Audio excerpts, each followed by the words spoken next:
Le soleil chauffe les pavés de la vieille ville. À l'intérieur, on se retrouve autour d'empanadas et de pica-pollo, de bananes plantains et de vieux rhum. Ici, les déjeuners se terminent souvent par quelques pas de merengue. Bienvenido, bienvenue en République dominicaine.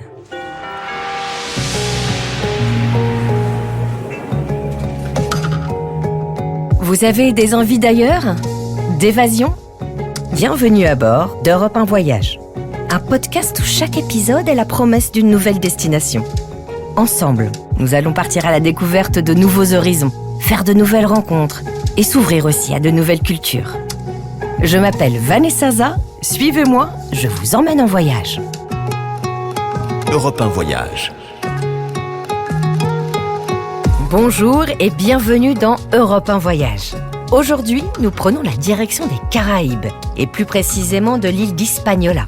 Une île séparée en deux, à l'ouest, Haïti, et à l'est, notre destination du jour, la République dominicaine. Elle est célèbre pour ses immenses plages de sable blanc, mais vous verrez que ces plages ne sont pas le seul trésor de la rêve d'homme. Elle, les plages dominicaines, elle les connaît par cœur. Elle connaît aussi très bien les vagues et les vents. Véliplanchiste et animatrice télé, Nathalie Simon a découvert la République dominicaine dans les années 80. Et depuis, son amour pour cette île ne s'est jamais éteint. Et pour finir, on partira pour Miches, un village de pêcheurs au nord-est de l'île. Là se cache, entre jungle et mer, l'un des plus beaux resorts du Club Med. Vous verrez, Playa Esmeralda a tout d'un paradis caribéen. Cet épisode est le dernier de la première saison d'Europe 1 Voyage. Une première saison en partenariat avec le Club Med. Merci une nouvelle fois à eux d'avoir accompagné nos premiers voyages.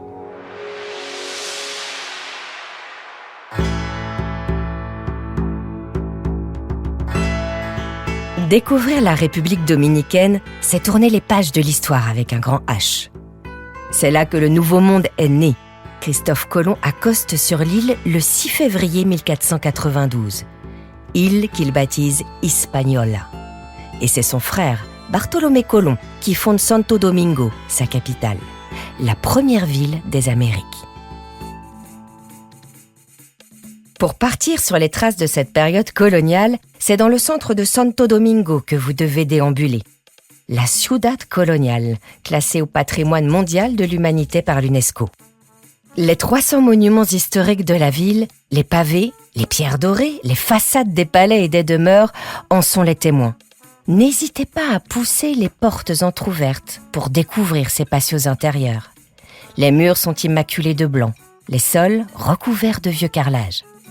Installez-vous sur la place de l'Hispanité et admirez l'Alcázar de Colón pour son mélange harmonieux de styles architecturaux, arabes et gothiques. On dit que le fils de Christophe Colomb y aurait vécu. Rendez-vous à la forteresse d'Ozama, construite pour lutter contre les assauts des pirates. Puis pénétrez dans la toute première cathédrale des Amériques. La cathédrale Santa María de la Encarnación, Notre-Dame de l'Incarnation. Elle a été construite en 1514.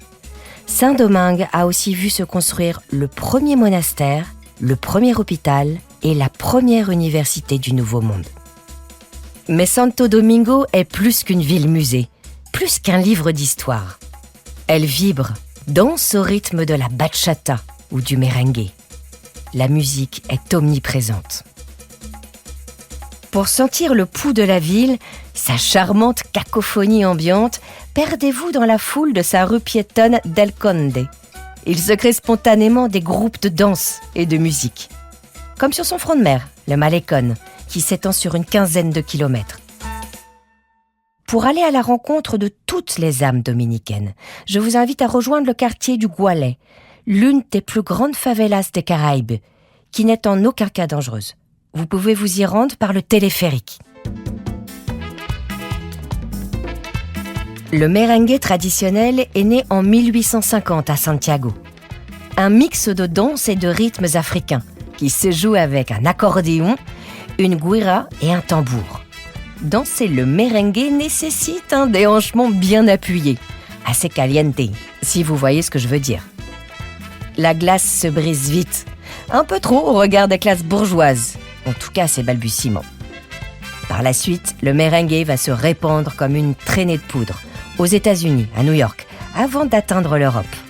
Aujourd'hui, Saint-Domingue vit au rythme du merengue, jusqu'aux confins de l'île, dans les villages, les discothèques et surtout les stations de lavage de voitures. Ça donne envie d'aller bichonner son automobile un peu plus souvent. Et ce n'est pas commun de célébrer un art classé patrimoine de l'humanité par l'UNESCO dans un car wash. Qui dit Saint-Domingue dit aussi cigare. Le pays en exportait déjà vers l'Europe au XVIe siècle. C'est Davidoff qui a décidé d'installer sa production autour de Santiago de los Trentas Caballeros, au nord de l'île. Ces terres de la vallée de Cibao sont très fertiles. La culture du tabac dans cette vallée remonte au temps des Taínos, les Indiens qui peuplaient l'île avant l'arrivée de Christophe Colomb. Aujourd'hui, la République dominicaine produit environ 280 millions de pièces par an, ce qui en fait le premier exportateur de cigares premium dans le monde, c'est-à-dire fabriqués et roulés à la main. Pour les aficionados des cigares, allez faire un tour dans une plantation pour comprendre le processus, depuis la récolte jusqu'à la fermentation des feuilles de tabac. La meilleure période, janvier-février. Il existe aussi un musée dominicain du tabac, près du parc Duarte, à Santiago. Vous êtes gourmand ? Alors tendez l'oreille. L'autre trésor de l'île, c'est son cacao. Aujourd'hui, le pays est le premier producteur et exportateur de cacao bio. Une bonne raison de visiter une plantation, pour pouvoir aussi en déguster et en rapporter au fond de votre valise. Grosse valise.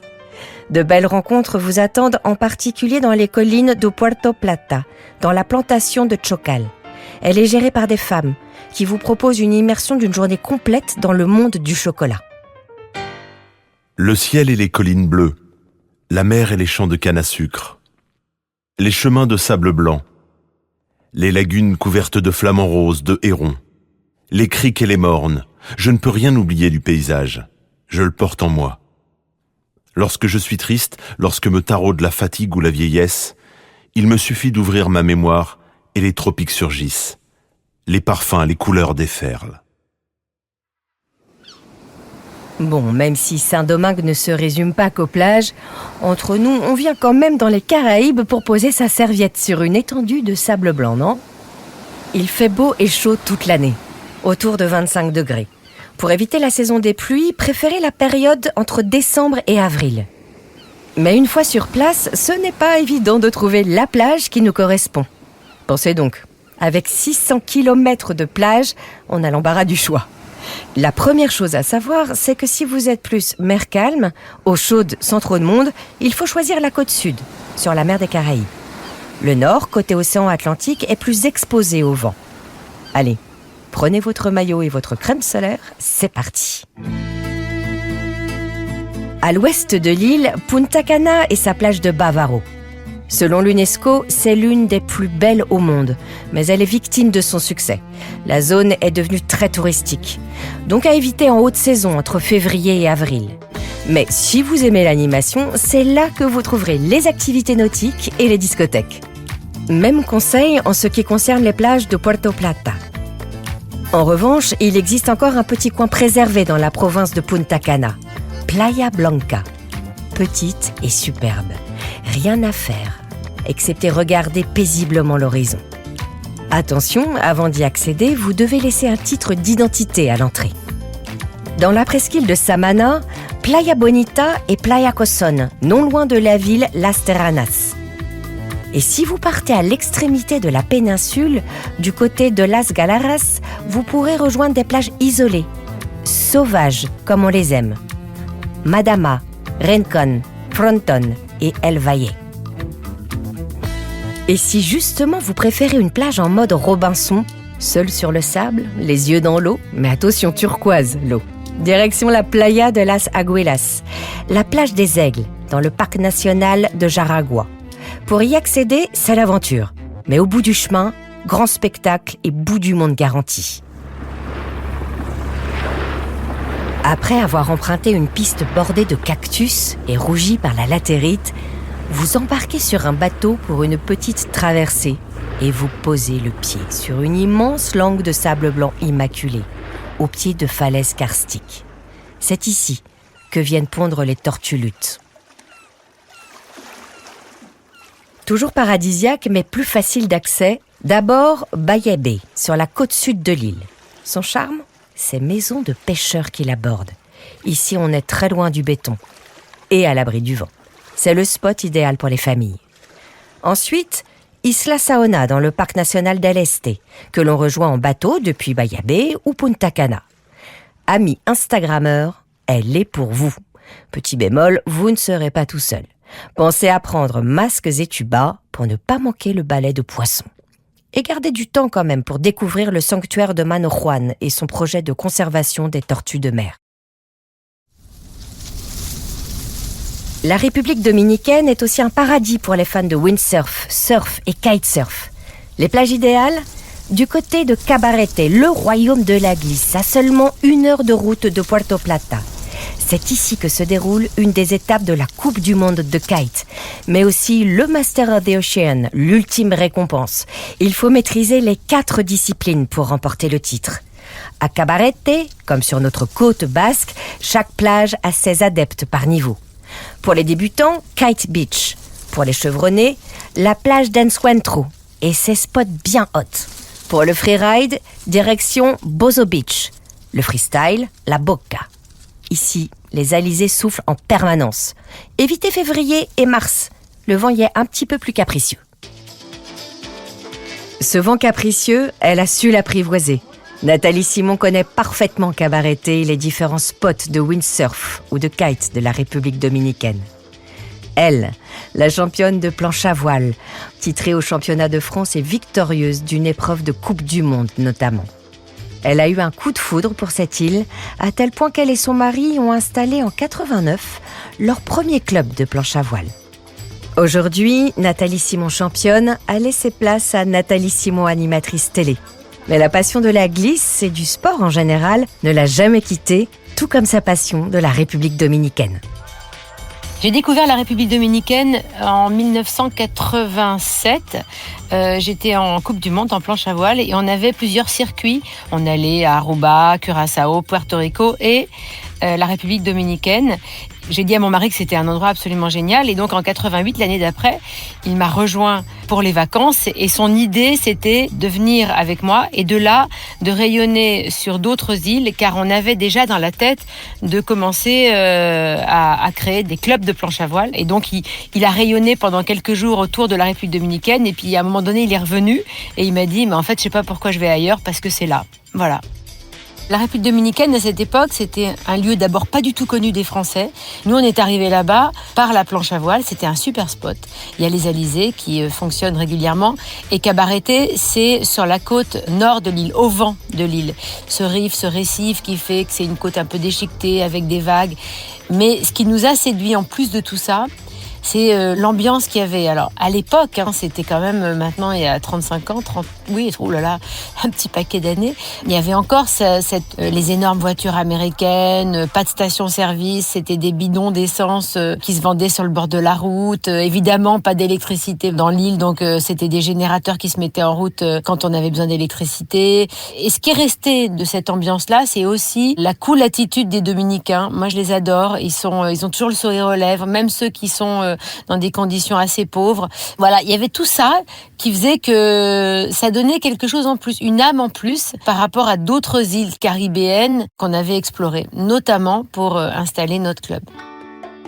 On y va depuis toujours, tous les ans. Ce qui est rigolo, c'est que dans la pratique de notre sport, on est passé de la planche à voile au kite à la wing foil. Et les spots, en général, et celui de Cabarete en particulier, ils ont évolué avec cette pratique qui évolue. Et depuis que la wing est arrivée en force, elle a vraiment pris le dessus sur toutes les autres pratiques. Ça a permis au spot de Cabarete, mais à plein d'autres spots dans le monde d'ailleurs aussi, de retrouver une population sportive, active, qu'il avait un petit peu désertée.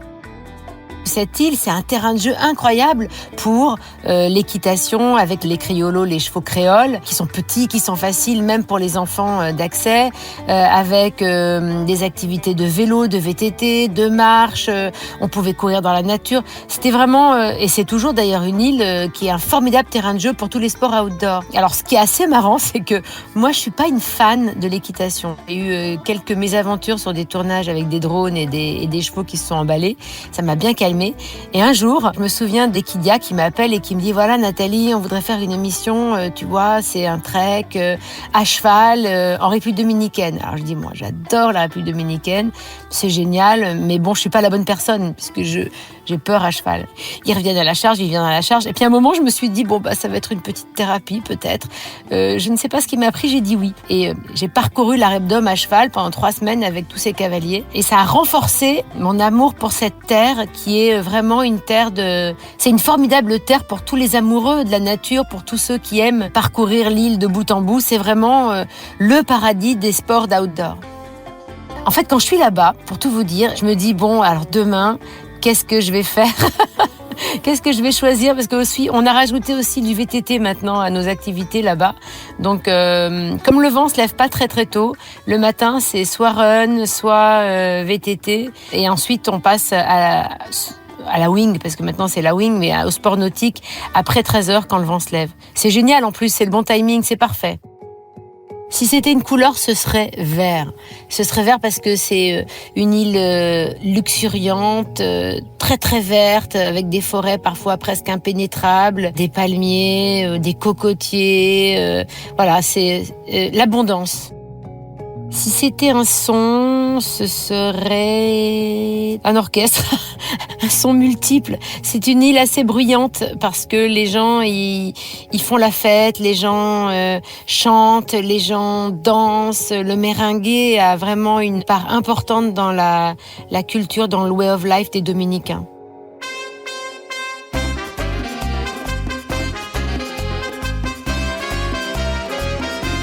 Quelques notes de merengue pour terminer cette rencontre avec Nathalie Simon. Merci à elle de nous avoir emmenés dans sa République dominicaine. Sachez que Nathalie Simon, vous pouvez la retrouver sur France 3 Provence-Alpes. Dans l'émission Waouh, elle part à la rencontre de champions de sports extrêmes comme le free fly ou le cliff jumping. Et elle teste ces nouvelles disciplines. C'est très fun, ça s'appelle Waouh et c'est aussi disponible sur la plateforme France.tv. Et puisqu'on parle sport et découverte, j'ai encore un joli bouquet de propositions à vous partager. Découvrir les spots incontournables de Saint-Domingue tout en faisant une activité sportive. Est-ce que ça vous dit ? Si vous aimez les sensations fortes et que vous n'avez pas le vertige, direction la presqu'île de Samana à El Valle, dont je vous parlais tout à l'heure pour sa plage. Ici, vous pouvez vous élancer sur la plus longue tyrolienne des Caraïbes. À 130 mètres du sol, vous survolez la canopée et traversez la jungle. Si vous ne fermez pas les yeux, je me comprends, vous aurez une vue sur la baie de Samana et l'île de Cayo Levantado. Pour faire redescendre l'adrénaline, tout en restant sur cette presqu'île de Samana, partez en excursion sur l'eau dans le superbe parc national Los Aitis. Des îlots aux formes incongrues, des mangroves et des grottes criblées de gravures réalisées par les Taínos, les Indiens qui peuplaient l'île avant l'arrivée de Christophe Colomb. C'est l'occasion aussi pour vous d'observer toutes sortes d'oiseaux, aigrettes, pélicans et frégates, cette espèce dont la gorge rougit à la saison hivernale. Toujours dans la baie de Samana, si vous venez entre janvier et mars, vous pourrez assister à l'incroyable ballet des baleines à bosse. Très spectaculaire. Tournez-vous vers Kim Bedal, qui a pignon sur rue à Santa Barbara. C'est une spécialiste de ces cétacés et elle saura vous organiser une sortie éco-responsable. Vous êtes adepte de trekking ? Vous êtes prêt à randonner pendant 48 heures ? Eh bien, partez à l'assaut du Pico Duarte, le plus haut sommet du pays, 3908 mètres. Sachez que ce trek, encadré par des guides officiels, se réalise sur 2 jours et 1 nuit. Mais oui, ce trek vaut le détour. Une manière de découvrir la face plus montagneuse de l'île. Sans oublier la cerise sur le gâteau, lorsque vous arrivez à son sommet, une vue qui embrasse l'océan Atlantique et la mer des Caraïbes. Après le trekking, le rafting. Le seul site de l'île où l'on peut descendre des rapides en rafting, c'est dans la région de Jarabacoa. Le plus frissonnant, descendre les rapides du Yaqui del Norte, le plus long fleuve du pays. La référence pour pratiquer les sports de nature dans ce coin de l'île, Rancho Beguate. Dernière proposition pour vous remettre de vos émotions, pratiquez le sport du lever de coude, mais avec modération, bien sûr. Visitez l'unique vignoble des Caraïbes à Ocoa Bay, à une centaine de kilomètres de Santo Domingo. Et oui, la République dominicaine aurait été, avant le Mexique, le tout premier détenteur des vignobles des Amériques. Ce serait le conquistador Hernán Cortés, qui, à son arrivée sur le continent, aurait planté de la vigne pour le vin de messe. La vigne de Maria et Guillermo, le couple de vignerons d'Ocoa Bay, date de 1506. Et ils se feront un plaisir de vous raconter son histoire, la leur aussi, et de vous faire déguster un verre de leur délicieux vin blanc sec. Ils sont partis vivre à l'étranger et même pas rentrés pour les fêtes pour certains d'entre eux. C'est le cas d'Anne. Où habite Anne ? En République dominicaine. Elle a quitté son île natale qui était l'île-Dieu pour une autre île plus ensoleillée. Et non, vous l'avez dit, elle n'est pas rentrée pour Noël. Elle a décoré son palmier de Noël devant chez elle sur la plage, sur la Costa Verde. Mais, Dora, rentrera-t-elle ? Je lui ai évidemment posé la question. Et évidemment, elle a quand même un petit brin de nostalgie, surtout quand elle pense à son île natale. Des fois, je rêve d'être sur la bicyclette, sur la côte sauvage de l'île-Dieu, où il y a toujours un petit vent frais. Et vous imaginez rentrer en France ? Pas du tout. Et quand j'entends les échos, ça m'a l'air très morose. Et que là, je sors dans la rue, j'ai sourire de la part des Dominicains, et automatiquement un bonjour, comment ça va, même si on ne se connaît pas. Donc, ça me donne pas vraiment envie de rentrer en France.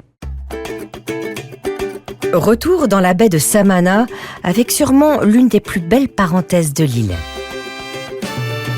La province d'El Seibo avec Mitchess, sa bourgade de pêcheurs, est appréciée pour sa tranquillité, son authenticité et la couleur de son eau, émeraude, d'où le nom de la Costa Esmeralda.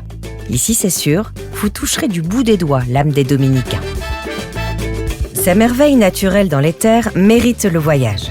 On n'en parle pas assez. Tant mieux, elles restent préservées.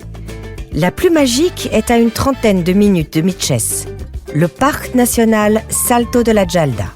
De grands arbres orangés, les flamboyants, des arbres de mahogany et des Samanea samans, des arbres de pluie qui vous serviront d'abri ou d'ombrelle en cas de soleil écrasant. La cascade de la Jalda est la plus longue de toutes les Caraïbes. Impressionnante, elle est haute de 36 mètres.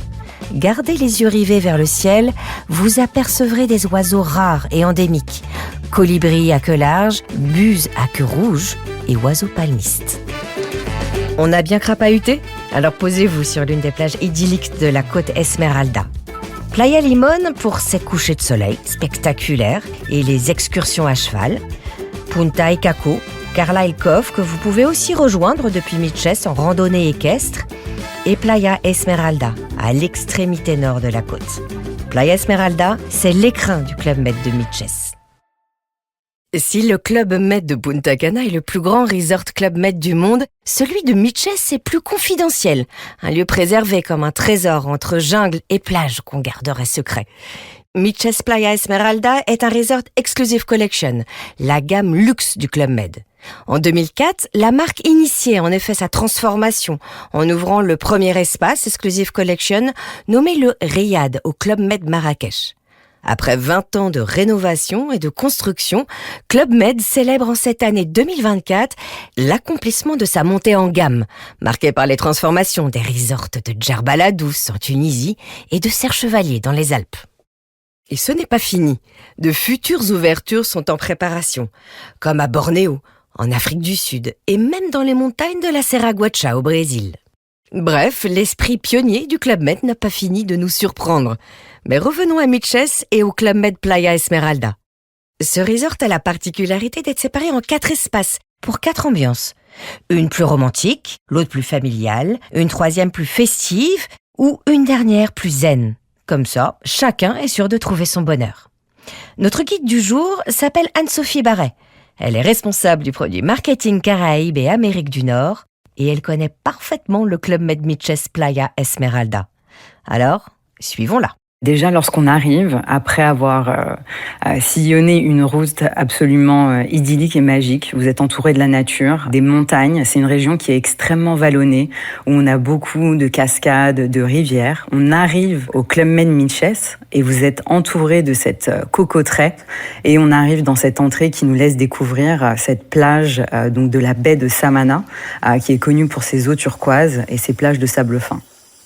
Vous êtes vraiment au cœur de la jungle. Toute l'architecture, elle a été inspirée justement de la nature de la République dominicaine. D'ailleurs, aucun de nos bâtiments ne dépasse la hauteur des palmiers. Donc on est vraiment dans un espace qui se marie et qui se fond très bien avec la nature environnante. Et vous avez absolument cette impression intimiste, même si on est sur un resort qui s'étend sur plus de 30 hectares. Mais on a vraiment cette sensation d'être dans la nature. On a cette plage presque sauvage sur laquelle se trouve le resort. On a vraiment cette sensation de reconnexion avec la nature dans ce resort qui est particulièrement forte et qui offre sérénité et détente. C'est un resort assez inédit car il a été pensé pour proposer aux clients 4 espaces différents. Donc j'ai envie de dire même 4 expériences différentes. Parmi ces 4 zones, on a 2 espaces qui sont réservés aux adultes. Donc nous avons Archipelago qui sont des suites avec votre piscine privée et vue sur la plage. Et également l'espace Emerald Jungle qui est notre zen oasis dédié aux adultes avec sa propre piscine privée. Ensuite nous avons les 2 autres espaces qui sont dédiés plus particulièrement aux familles. Caribbean Paradise qui est au cœur du village. Donc là on est vraiment dans un boutique village beaucoup plus animé avec cette piscine au centre, nos restaurants, donc on est vraiment au cœur du Club Med. Et enfin, nous avons Explorer Cove qui est aussi un espace adressé exclusivement aux familles avec des suites familiales et des chambres familiales, donc très pratique pour toute la famille et vous êtes à proximité de nos Kids Club et ainsi de toutes les installations, la piscine pour les enfants, le splash park et on a même la maison du petit jardinier qui est un espace ludique pour apprendre aux enfants à jardiner, leur faire découvrir la faune et la flore locale. Milches Playa Esmeralda, c'est le lieu parfait pour se faire une pause. Le paradis du zen, de la détente, du lâcher-prise. Emerald Jungle, c'est vraiment notre oasis zen. Et on a dans cet espace, on a vraiment créé une bulle de bien-être où on peut retrouver le spa, la palapa de yoga qui est surélevée dans les arbres. Donc vous avez la possibilité de faire du yoga et vous êtes entouré de la cocoterie. Donc vous entendez juste le bruissement des palmiers, c'est absolument sublime. Vous avez tout l'espace de remise en forme, la salle de fitness et ainsi que sa piscine avec son bar à jus et à smoothie. Donc on est vraiment dans une petite bulle de bien-être au sein d'Emerald Jungle. Dans tous nos Club Med, aujourd'hui, vous avez la possibilité de complètement lâcher prise. Vous avez la possibilité d'être libre de toute contrainte du quotidien pour mieux vous retrouver et vous reconnecter avec vos proches. Donc c'est vrai que dans ce cadre-là, on a développé un programme qui s'appelle Wellness Fusion by Club Med et qui nous a permis de développer des activités en lien avec cette reconnexion, donc dédiée au bien-être du corps et aussi de l'esprit. Donc on propose dans ce cadre-là plus de 25 activités sportives donc qui sont disponibles au sein du resort. Donc on a à la fois les sports nautiques, on a les sports terrestres, on va avoir le cirque. Et dans ce cadre-là, on a développé plus de 20 heures de yoga par semaine. Donc c'est une des grandes nouveautés. On a un géo-yoga certifié qui va proposer vraiment un programme dédié à tous les niveaux. On va également inclure de la méditation avec des bols tibétains qui permet vraiment une relaxation profonde. Et aussi, on va proposer à Milches, on a une salle de yoga aérien. C'est un yoga avec des tissus suspendus. Et aussi, au niveau du spa, donc on a la superbe marque 5 Mondes qui nous propose un programme de soins, de massage dans un environnement vraiment paradisiaque où on fait face à cette jungle luxuriante. Et aussi dans l'assiette, on a réalisé un partenariat avec une chef végane, donc chef Chloé Coscarelli, qui a développé des plats signatures véganes et sains. Donc on propose à nos clients de venir au Club Med pour justement se retrouver, prendre du temps pour soi et tester des nouvelles activités. C'est aussi ça le Club Med. Peut-être revenir à la maison avec de nouvelles pratiques, avec de nouvelles habitudes qui vont améliorer notre quotidien. Dans cet écrin de nature intacte, vous pouvez vous prélasser sur la longue plage immaculée ou au bord d'une des piscines, mais vous pouvez aussi admirer le ballet des baleines dans la baie de Samana, faire une balade à cheval sur la plage au soleil couchant et plein d'autres activités plus exaltantes les unes que les autres. Parmi les excursions et les expériences qu'on offre, on a la possibilité de visiter la Montagna Redonda. C'est un des points les plus élevés qui se trouve à peu près à 15-20 minutes du resort. Et vous grimpez en haut de la montagne, donc soit à pied, soit bien sûr on peut vous accompagner en voiture. Et en haut de cette montagne, vous avez l'un des points de vue les plus impressionnants de République dominicaine où vous pouvez observer le relief et toute cette végétation luxuriante et toute la côte nord-est de République dominicaine. Donc vraiment, Montagna Redonda, c'est un des immanquables lorsque vous venez à Miches. C'est un des points les plus instagrammables de la région. Vous pouvez faire cette photo sur la balançoire et l'impression de littéralement vous envoler dans les montagnes de République dominicaine avec la mer en fond. Donc c'est absolument sublime. Et aussi, parmi toutes les activités qu'on propose, vous avez la possibilité de visiter les fermes de cacao pour comprendre comment fonctionne cette agriculture passionnante autour du chocolat. Je vais vous révéler quelque chose. Je me suis laissé dire que, quelques soirs par semaine, une chocolaterie secrète ouvrait ses portes au cœur du Club Med de Miches. Tout à fait, c'est notre chocolaterie secrète.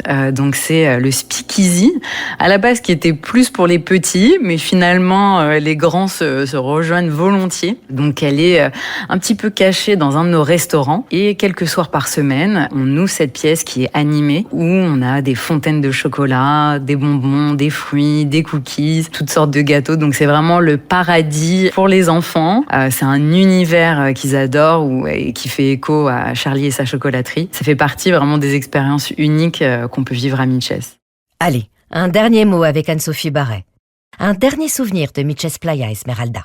Pour moi, un des plus beaux souvenirs, ça a été lors de l'ouverture du resort en 2019. Un des événements, pour moi, les plus beaux, les plus authentiques, c'est le Sunset Ritual. Donc, faut vous imaginer les pieds dans le sable, un verre à la main, en train d'admirer le soleil se coucher, et au son de la musique live avec vos amis. Et pour moi, ça reste, ça a été, on a inauguré, on a fait ce premier événement qui a été absolument un moment merveilleux et qui continue aujourd'hui chaque semaine. On continue ce Sunset Ritual à Miches.